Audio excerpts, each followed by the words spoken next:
রোজ তুলসীকে জল দেওয়ার ফল কি? একবার দেবঋষি নারদ শ্রীকৃষ্ণের সঙ্গে দেখা করতে দ্বারকাধীশে এসে পৌঁছালেন। দেবঋষি নারদকে দেখে ভগবান শ্রীকৃষ্ণ অত্যন্ত প্রসন্ন হলেন এবং বললেন, আসুন দেবঋষি, দ্বারকাধীশে আপনাকে স্বাগতম। আর আজ এখানে আসার উদ্দেশ্য কি? দেবঋষি নারদ বললেন, হে প্রভু, আপনি তো সব কিছুই জানেন, তারপরেও আমাকে জিজ্ঞাসা করছেন। হে ভক্তবৎসল, আপনি যদি আমাকে আজ্ঞা দেন তাহলে আমি আপনাকে কিছু জিজ্ঞাসা করতে চাই। বহুদিন ধরেই আমার মনে এই প্রশ্ন জাগছে, ভাবলাম আজকে আপনাকে জিজ্ঞাসা করেই নিই।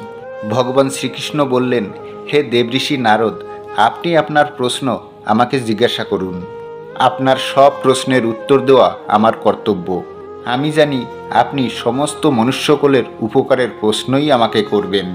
এই কারণেই আপনি নিঃসংকোচ হয়ে আমাকে জিজ্ঞাসা করুন। আপনার মনে যে প্রশ্নই থাকুক না কেন, আমি তার নিবারণ করব। দেবঋষি বললেন, হে প্রভু, দেবী তুলসীর মাহাত্ম্য তো আমি জানি এবং এটাও জানি ভগবান শ্রীকৃষ্ণর দেবী তুলসী অত্যন্ত প্রিয়। কিন্তু ভগবান মা তুলসীকে জল দিলে মানুষের কোন ফলের প্রাপ্তি হয়? আমি দেখেছি অনেক ঋষিমুনিরা এবং পৃথিবী লোকের অনেক মানুষেরা মা তুলসীকে জল অর্পণ করেন। এরই কারণে মা তুলসীকে জল দেওয়ার মাহাত্ম্য সম্পর্কে আপনার কাছে জানতে চাই। আমি জানতে চাই আসলে কেন তুলসীকে জল দেওয়া হয়, আর তুলসীকে জল দেওয়ার ফলই বা কী হয়। আপনি কৃপা করে আমার এই সমস্যার সমাধান করুন। ভগবান শ্রীকৃষ্ণ বললেন, হে দেবঋষি, আপনি যথার্থ প্রশ্নই জিজ্ঞাসা করেছেন। বনস্পতির মধ্যে তুলসী আমার অত্যন্ত প্রিয়। তুলসী স্বয়ং মা লক্ষ্মীর স্বরূপ। ভগবান বিষ্ণু তুলসী ছাড়া কোনো ভোগই স্বীকার করেন না।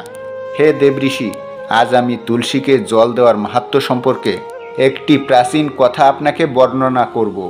কৃপা করে আপনি এই কথা মন দিয়ে শুনুন। এই কথাটি মন দিয়ে শুনলে আপনি আপনার মনের সমস্ত প্রশ্নের সমাধান পাবেন। যেই ব্যক্তি এই কথা মনোযোগ সহকারে শোনে, সেই ব্যক্তি 100 বছর পর্যন্ত মা তুলসীকে জল দেওয়ার ফল প্রাপ্ত করে। এর কারণে আপনি দেবঋষি এই কথা সম্পূর্ণটা ধ্যানপূর্বক শুনুন। এরপর দেবর্ষি নারদ বললেন, হে প্রভু, আপনার মুখ থেকে লক্ষ্মী স্বরূপা মা তুলসীর বর্ণনা এবং তাকে জল দেওয়ার বর্ণনা শুনতে আমি অত্যন্ত আগ্রহী হয়ে রয়েছি। আপনি দয়া করে আমাকে এই কথাটি শোনান। এ তো আমার কাছে অত্যন্ত সৌভাগ্যের ব্যাপার। তাই আপনি আর দেরি না করে আপনি অবশ্যই আমাকে এই কথাটি শোনান। আমি এই পবিত্র কথা শ্রবণ করতে চাই এবং 3 লোকে তা প্রচার করতে চাই। ভগবান শ্রীকৃষ্ণ বললেন, প্রাচীনকালের কথা, শৈরব পর্বতে করবীরপুরে ধর্মদত্ত নামে এক ব্রাহ্মণ বাস করতেন। তিনি খুবই ধর্মপ্রায়ণ নিষ্ঠাবান একজন সিদ্ধ ব্রাহ্মণ ছিলেন। তিনি সর্বদাই ভগবান শ্রী বিষ্ণুর পূজা আরাধনা করতেন এবং মা তুলসীকে জল অর্পণ করতেন। তিনি প্রতিদিন সকালে ঘুম থেকে উঠে স্নানাদি সেরে মা তুলসীকে জল অর্পণ করতেন। তার পরিক্রমা করতেন, সন্ধ্যাবেলায় তুলসী তলায় প্রদীপ প্রজ্বলন করতেন এবং সর্বদাই ভগবান শ্রী বিষ্ণুর নাম স্মরণ করতেন। তাই গৃহে আসা অতিথিদের তিনি আদর সৎকার করতেন। তার দুয়ারে আসা অতিথিদের তিনি ভগবান শ্রী বিষ্ণুর রূপ মনে করে তাদের আদর সৎকার এবং সম্মান করতেন। সেই ব্রাহ্মণের গ্রামে শ্রী বিষ্ণুর অত্যন্ত শোভায়মান সুন্দর মন্দির ছিল। একদিন সেই ব্রাহ্মণ সকালে ঘুম থেকে উঠে স্নানাদি সম্পূর্ণ করে ভগবান শ্রী বিষ্ণুর সেই মন্দিরে রওনা দিল। তার কাছে ভগবান বিষ্ণুর পুজো করার সমস্ত সামগ্রী ছিল এবং তুলসীর জলও ছিল। ভগবান বিষ্ণুর মন্দিরে যাওয়ার পথে একটি জঙ্গল পড়ত।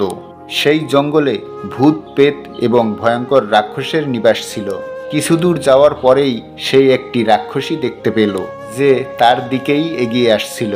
সেই রাক্ষসীর আওয়াজ অত্যন্ত ভয়ানক ছিল, যা শুনে যে কেউ কেঁপে উঠতে পারে। সেই রাক্ষসীর দাঁত লম্বা এবং আঁকাবাঁকা ছিল, বড় জিভ ছিল এবং লাল চোখ ছিল। তার শরীরে কোনো বস্ত্র ছিল না এবং মাথায় বড় বড় শিং ছিল, যাকে দেখে যে কোনো সাধারণ মানুষ ভয়ভীত হয়ে যেতে পারত। ওই রাক্ষসী ব্রাহ্মণকে দেখে তার দিকে এগিয়ে আসলো এবং মনে মনে ভাবতে লাগলো, আজকে তো খুব তাজা তাজা মাংস খাওয়া যাবে। আমার শিকার আমার দিকেই আসছে। এর মধ্যে ওই রাক্ষসীকে দেখে ব্রাহ্মণ ভয়ভীত হয়ে গেল এবং ভগবান শ্রী বিষ্ণুর কাছে রক্ষার প্রার্থনা করতে লাগলো। ব্রাহ্মণ রাক্ষসীর থেকে বাঁচার জন্য একটি ঝোপে লুকিয়ে গেল, কিন্তু রাক্ষসী তার সামনে চলে আসলো এবং বলতে লাগলো, হে মানুষ, তুই আমার কাছ থেকে বাঁচতে পারবি না, তোর মৃত্যু নিশ্চিত। আজকে ঈশ্বর আমার গ্রাসে তোকে নিযুক্ত করেছে, এরই কারণে তুই বাঁচার ব্যর্থ চেষ্টা করছিস। এই জঙ্গলে কেউই আমার কাছ থেকে রক্ষা পায় না, যে আমার কাছে আসে সে অবশ্যই আমার ভোজনে পরিণত হয়। আমি জানি তুই ঝোপের আড়ালে লুকিয়ে আছিস, তোর আকৃতি আমি পরিষ্কার বুঝতে পারছি। রাক্ষসীর এমন কথা শুনে সেই ব্রাহ্মণ ভয়ে কাঁপতে লাগলো, তার সারা অঙ্গ দিয়ে ঘাম ঝরতে লাগলো। এদিকে সে শ্রী বিষ্ণুর নাম স্মরণ করতে লাগলো এবং সে ভাবল, আমি তো ভগবান শ্রী বিষ্ণুর ভক্ত, আমি নিত্য মা তুলসীর পূজা অর্চনা করি, আমার কিসের ভয়? যদি ভগবান শ্রীহরির এটাই ইচ্ছে হয় তাহলে আমি রাক্ষসের সম্মুখে উপস্থিত হচ্ছি। এরপর সেই ব্রাহ্মণ সাহস করে উঠে দাঁড়ালো এবং তার পাত্রে রাখা তুলসী দল মিশ্রিত জল সেই রাক্ষসীর দিকে ছুঁড়ে মারল। তুলসী দল মিশ্রিত জল রাক্ষসীর উপর পড়া মাত্রই রাক্ষসীর অঙ্গ অঙ্গ জ্বলতে লাগলো এবং তার সমস্ত পাপ নষ্ট হয়ে গেল। জলের প্রভাবে ওই রাক্ষসীর উগ্র স্বভাব হঠাৎই শান্ত হয়ে গেল এবং হঠাৎই তার পূর্বজন্মের সমস্ত কথা স্মরণ করতে লাগলো।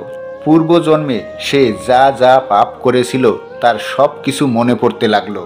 নরকে তাকে কোন কোন সাজা ভুগতে হয়েছিল সমস্ত কিছু তার মনে পড়তে লাগলো। রাক্ষসী তখন ব্রাহ্মণের দিকে তাকিয়ে বলল, হে ব্রাহ্মণ দেবতা, আপনি কে? আপনি আমার উপরে এ কোন জল ছিটালেন যার কারণে আমার অন্তঃকরণ শুদ্ধ হলো, আমার তামসিক প্রবৃত্তি নষ্ট হয়ে গেছে? আমি তো আপনাকে এখানে নিজের ভোজন ভেবে খেতে এসেছিলাম, এখন আমার খিদেও সমাপ্ত হয়েছে এবং আশ্চর্যভাবে আমার পূর্বজন্মের সমস্ত কথা মনে পড়েছে। কেমন করে আমি এই রাক্ষসী শরীর ধারণ করেছি সেটাও আমি মনে করতে পারছি। এটা তো কোনো সাধারণ মানুষের পক্ষে সম্ভব নয়, তাই অবশ্যই আপনি দয়া করে আমাকে বলুন যে আপনি কে।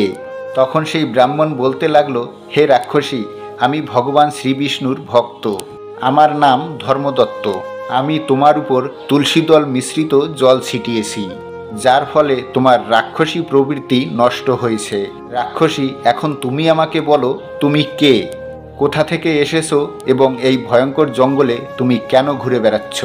কোন পাপের কারণে তোমার এমন দুর্দশা হয়েছে? সমস্ত কিছু আমাকে বিস্তারিত জানাও। যদি তোমার মুক্তির কোনো উপায় থাকে তাহলে আমি সেটা অবশ্যই করব। তখন সেই রাক্ষসী বলল, হে ব্রাহ্মণ দেবতা, আমি আমার পূর্বজন্মের সমস্ত কথা আপনাকে বিস্তারিত শোনাচ্ছি। সৌরাষ্ট্র নামে একটি রাজ্য ছিল, সেখানে ভিক্ষু নামের এক ব্রাহ্মণ বাস করতেন, যিনি অত্যন্ত গুণবান, চরিত্রবান এবং পূর্ণবান ছিলেন। তিনি ধর্মের পালনকারী ছিলেন। আমি ওনারই স্ত্রী ছিলাম এবং আমার নাম ছিল কলা। পূর্বজন্মে আমি অত্যন্ত ভয়ঙ্কর ধরনের স্ত্রী ছিলাম। আমি নিজের বচনের দ্বারা নিজের স্বামীকে কখনো সন্তুষ্ট করিনি। আমি কখনো তাকে ভোজন পরিবেশন করিনি। একাই মিষ্টান্নের ভোজন করতাম এবং নিজের স্বামীকে বাসি অন্ন খেতে দিতাম। আমি সর্বদাই নিজের স্বামীর আজ্ঞা উল্লঙ্ঘন করেছি, কখনো তার কোনো কথা মানিনি।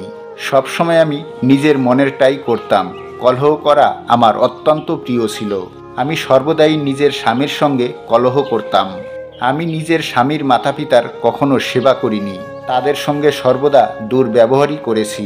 আমার আচরণের দ্বারা আমার স্বামী সর্বদাই দুঃখ পেত। আমার আচরণে বিরক্ত হয়ে আমার স্বামী দ্বিতীয় বিবাহ করার সিদ্ধান্ত নেয়। তখন আমি ক্রোধে এসে বিষ খেয়ে নিজের প্রাণ ত্যাগ করেছিলাম। তখন যমদূতের 2 দূত আমার সামনে উপস্থিত হলো এবং আমাকে বাঁশে বেঁধে পিটাতে পিটাতে নরকে নিয়ে গেল। যমদূতেরা আমাকে যমরাজের সামনে উপস্থিত করল। যমরাজের অত্যন্ত বিকরাল রূপ দেখে আমি ভয়ভীত হয়ে গেলাম। যমরাজ আমাকে দেখে চিত্রগুপ্তকে বলতে লাগলো, দেখো তো এই স্ত্রী নিজের জীবনে সে কোন কোন কর্ম করেছে। এ কি কোনো শুভকর্ম করেছে নাকি শুধু অশুভ কর্মই করে গেছে? এর পাপের পরিমাণ বেশি না পুণ্যের পরিমাণ বেশি? চিত্রগুপ্ত আমার কর্মের লেখাজোখা দেখল এবং বলল, হে ধর্মরাজ, এই নারী তো নিজের জীবনে কখনো কোনো পূর্ণ কর্ম করেনি এ স্বয়ং নিজে মিষ্টান্ন ভোজন করত এবং নিজের স্বামীকে বাসি অন্ন ভোজন করাতো। এর কারণে এর পরবর্তী জন্ম হওয়া উচিত বাদুর রূপে, যেখানে উষ্টা খেতে খেতেই নিজের জীবন ব্যতীত করবে। এই নারী সর্বদাই নিজের স্বামীর সঙ্গে দেশ করেছে, সদাই এর প্রবৃত্তি কলহ করার ছিল। এর কারণেই এর পরবর্তী জন্ম হওয়া উচিত সুকরিনীর, যেখানে রিষ্টার ভোজন করতে করতেই জীবন অতিবাহিত করবে। হে ধর্মরাজ, এই পাপী স্ত্রী যে বাসনে ভোজন বানিয়েছে সেই বাসনে ভোজন গ্রহণও করেছে। এই দোষের কারণে এ বিড়াল জন্মও পেতে পারে, যে কারণে এ নিজের সন্তানেরই ভক্ষণ করবে। এই স্ত্রী নিজের স্বামীকে নিমিত্ত বানিয়ে নিজে বিষ খেয়ে প্রাণত্যাগ করেছে। এই অত্যন্ত নিন্দনীয় কর্মের জন্য এ কিছুকাল পর্যন্ত প্রেতযোনি ধারণ করে প্রেতলোকে নিবাস করবে। একে দূতদের সঙ্গে মরুপ্রদেশে পাঠিয়ে দেওয়া উচিত, যেখানে সে অনেক বছর পর্যন্ত প্রেতের শরীর ধারণ করবে। চিত্রগুপ্তের দ্বারা আমার পাপ কর্মের লেখাজোখা শোনার পর ধর্মরাজ তার দূতেদের বললেন, এই নারীকে নরকে পতিত করো। এরপর ধর্মরাজের দূতেরা আমাকে নিয়ে নরকে ফেলে দিল। নরকে বহুকাল পর্যন্ত সাজা ভোগার পর আমি নানা রকম যোনিতে জন্মগ্রহণ করলাম। এই প্রকারেই অনেক পশু জন্ম প্রাপ্ত করার পর আমি এখন এই বনে প্রেত হয়ে ঘুরে বেড়াচ্ছি। এই প্রেত শরীর প্রাপ্ত করে আমার 500 বছর কেটে গেছে। এই শরীর প্রাপ্ত করে আমি অনেক নিষ্পাপ ব্যক্তিদের ভোজন করেছি। এরপর আমি একদিন খিদে এবং পিপাসার দ্বারা পীড়িত হয়ে একটি পুরুষের শরীরে প্রবেশ করলাম। ওই পুরুষের শরীর ধারণ করে আমি কৃষ্ণা নদীর তটে এসে পৌঁছালাম, যেখানে ভগবান শ্রী বিষ্ণুর দূতেরা সেই পুরুষের শরীর থেকে আমাকে বের করে সেখান থেকে তাড়িয়ে দেয়। সেখান থেকেই আমি খিদে এবং পিপাসায় পীড়িত হয়ে বনের এদিক ওদিক ঘুরে বেড়াচ্ছি। আজকে আমি এই জঙ্গলে নিজের খিদা নিবারণের অর্থেই এসেছি। তখনই আমি আপনাকে দেখতে পেলাম এবং আপনার হাত থেকে তুলসী দল মিশ্রিত জল আমার দেহে পড়া মাত্রই আমার সমস্ত পাপ নষ্ট হয়েছে এবং আমি আমার পূর্বজন্মের কথা স্মরণ করতে পেরেছি। হে বিপ্লবর, আপনাকে দেখে কোনো পুণ্য আত্মা বলেই মনে হচ্ছে। কৃপা করে আপনি আমাকে এই প্রেতের শরীর থেকে মুক্তি প্রদান করুন। এরপর সেই ধর্মদত্ত নামের ব্রাহ্মণ বলতে লাগলো, স্নান, দান, পূজা এবং তীর্থদর্শন আদি কর্মের দ্বারা মানুষ যে পূর্ণ অর্জন করে তার ফলে তার সমস্ত পাপ নষ্ট হয়ে যায়। কিন্তু এই মুহূর্তে তুমি প্রেত যোনিতে অবস্থিত, তাই এই সময় এই সকল কর্ম তুমি করতে পারবে না। কিন্তু তোমার এমন দুর্গতি দেখে আমি তোমায় উদ্ধার না করলে আমার মনে শান্তি হবে না। আমি ভগবান শ্রীবিষ্ণুর ভক্ত এবং আমি রোজ মা তুলসীকে জল অর্পণ করি, রোজ মাতা তুলসীর সেবা করি। শাস্ত্রে উল্লেখিত রয়েছে, যে ব্যক্তি রোজ মাতা তুলসীকে জল দেয় তার সমস্ত পাপ নষ্ট হয়। এরই কারণে তুলসীকে জল দেওয়ার আমার সমস্ত পূর্ণ আমি তোমাকে অর্পণ করলাম। এই পূর্ণ গ্রহণ করে তুমি উত্তম গতির প্রাপ্ত করো। এমনটা বলে সেই ব্রাহ্মণ তুলসী মিশ্রিত জল সেই রাক্ষসীর উপর ছিটিয়ে দিল এবং ভগবান শ্রীবিষ্ণুর নাম স্মরণ করতে করতে একটাই কথা বলল, হে প্রভু, আমি নির্মল হৃদয়ে মা তুলসীকে যে জল অর্পণ করেছি আমি সেই পূর্ণ এই রাক্ষসীকে প্রদান করলাম। কৃপা করে আপনি একে মুক্তি প্রদান করুন। যখনই সেই তুলসী মিশ্রিত জল ওই রাক্ষসীর শরীরকে ছুঁলো তখনই তার শরীর ভস্ম হয়ে গেল এবং সেখান থেকে এক দিব্য রূপী নারীর উৎপত্তি হলো। এই নারী সাক্ষাৎ দেবী সমান তেজস্বী ছিল। এমন মনে হচ্ছিল সে যেন স্বর্গলোকের কোনো অপ্সরা। তখন সেই স্ত্রী ওই ধর্মদত্তকে প্রণাম জানালো এবং বলতে লাগলো, হে ব্রাহ্মণ শ্রেষ্ঠ, আজ আমি আপনার কৃপায় এই পাপী শরীর থেকে মুক্তি পেয়েছি। আমি মাঝ সমুদ্রে ডুবে যাচ্ছিলাম, আপনি আমার জন্য নৌকো হয়ে এসেছেন। তখন আকাশ থেকে একটি দিব্য বিমান মাটিতে আসলো। সেই বিমানে ভগবান বিষ্ণুর 2 জন পার্ষদ বসেছিলেন। সেই বিমান ও পার্ষদদের দেখে ধর্মদত্ত প্রচণ্ড অবাক হয়ে গেল এবং সে তাদেরকে প্রণাম জানালো। তখন সেই পার্ষদরা ব্রাহ্মণকে বলতে লাগলো, হে ব্রাহ্মণ, তুমি অত্যন্ত পূর্ণবান, কারণ তুমি সর্বদাই ভগবান শ্রীবিষ্ণুর আরাধনায় মগ্ন থাকো। তুমি সর্বদাই অতিথিদের সৎকার করো এবং নিষ্ঠা সহকারে একাদশীর ব্রত পালন করো। শিশু অবস্থা থেকে আজ পর্যন্ত তুমি নিষ্ঠা সহকারে তুলসী দেবীকে জল দিয়েছ এবং তার সেবা করেছ। তোমার পূর্ণদানের ফলে এই রাক্ষসী পাপ থেকে মুক্ত হয়ে বিষ্ণু লোক গমন করছে। যখন তোমার এই শরীরের অন্ত হবে তখন তুমি তোমার স্ত্রীর সঙ্গে বৈকুণ্ঠ লোক গমন করবে। শ্রীকৃষ্ণ বললেন, এই প্রকারেই তুলসীকে জল দেওয়ার পূর্ণ সেই রাক্ষসীকে প্রদান করে ধর্মদত্ত তাকে মুক্তি দিয়েছিল। শ্রীকৃষ্ণ দেবঋষিকে বললেন, হে দেবঋষি, বনস্পতি নাং তুলসী মাসানাং কার্তিকাহা প্রিয়া একাদশী তিথিয়ানাং যক্ষিত্রানাম দ্বারকামাং। বনস্পতিদের মধ্যে আমার তুলসী প্রিয়, মাসের মধ্যে আমার কার্তিক প্রিয়, তিথির মধ্যে আমার একাদশী প্রিয় এবং ক্ষেত্রের মধ্যে আমার দ্বারকা অত্যন্ত প্রিয়। এরই কারণে যে ব্যক্তি নিত্য মা তুলসীর পুজো করেন ও তুলসীকে জল অর্পণ করে সে আমার অত্যন্ত প্রিয়। সে ব্যক্তির কখনো দুর্গতি হয় না, সে কখনো নরকে প্রাপ্তি করে না। যে সকল গৃহে তুলসী গাছ সর্বদা সবুজ এবং সতেজ থাকে সেই সকল গৃহে সুখ, শান্তি এবং সমৃদ্ধি বিরাজ করে। ভগবান শ্রীকৃষ্ণের পুজোয় এবং তাকে দেওয়া ভোগে তুলসী পাতা অবশ্যই রাখা উচিত, কারণ তুলসী পাতা ছাড়া শ্রীহরি কখনোই ভোগ গ্রহণ করেন না। সেই কারণে প্রত্যেক গৃহে তুলসী গাছ অবশ্যই থাকা উচিত। যেই স্থানে তুলসী গাছ থাকে সেই স্থানের আশেপাশেও থুতু ফেলা উচিত নয়। তুলসীর কাছে জলপূর্ণ পাত্র রেখে দেওয়া উচিত নয়। প্রতি সন্ধ্যায় তুলসীতলায় প্রদীপ প্রজ্বলন করা উচিত, কিন্তু সেই প্রদীপ প্রজ্বলন করার পর সেই প্রদীপ সেখান থেকে সরিয়ে নেওয়া উচিত।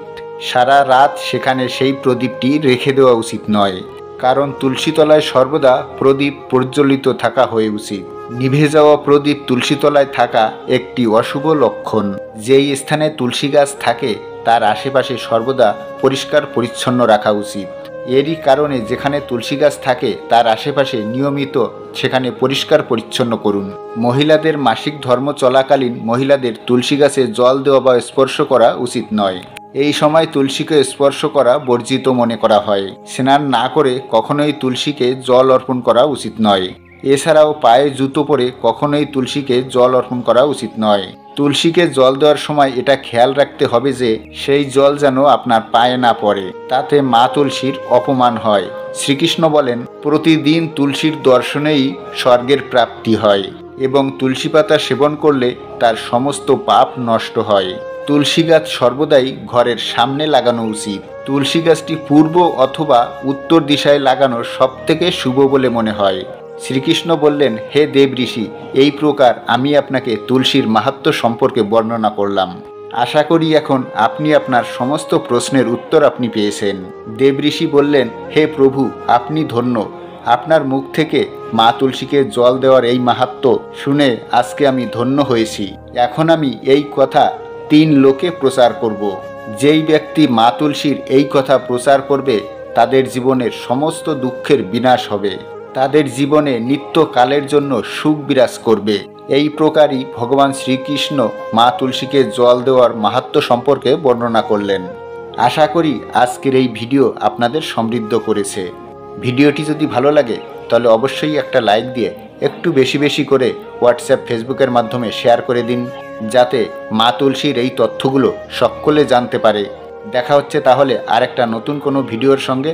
ততক্ষণ আপনারা সুস্থ থাকুন, ভালো থাকুন। হরে কৃষ্ণ, রাধে রাধে।